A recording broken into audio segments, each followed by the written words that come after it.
নমস্কার দর্শক বন্ধু, আমি শ্রী প্রদীপ। থেমে যান। যারা প্রত্যেক দিন বাড়িতে শিবলিঙ্গ আছে এবং প্রত্যেক দিন বাড়িতে শিবলিঙ্গের মধ্যে জল ঢালেন, অর্থাৎ ভোলে বাবাকে স্নান করান, দীর্ঘদিন ধরে করে আসছেন, কিন্তু কেন করেন, কি করলে আপনার উপকৃত হবে কিচ্ছু জানেন না, ভোলে বাবাকে স্নান করিয়ে যাচ্ছেন রেগুলার।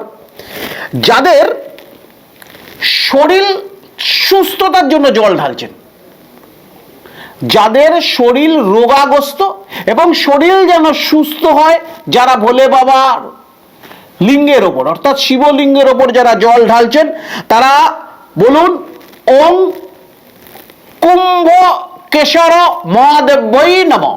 ওং কুম্ভ কেশর মহাদেব্যই নমঃ বলে জল ঢালুন, আপনার শরীরে সুস্থতা হবে।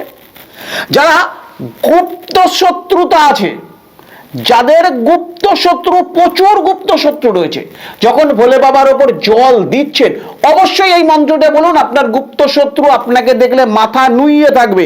বলুন ওং স্তম্ভেশ্বর, ওং স্তম্ভেশ্বর মহাদেব ভাই নমঃ। ভালো করে বলছি, ওং স্তম্ভেশ্বর মহাদেব ভাই নমঃ মন্ত্রটিকে বলতে হবে। যাদের অর্থ সমস্যা রয়েছে, যখন ভোলে বাবার ওপর মাথার ওপর জল ঢালছেন, বলুন ওম বক্রেশ্বর মহাদেবায় নমঃ।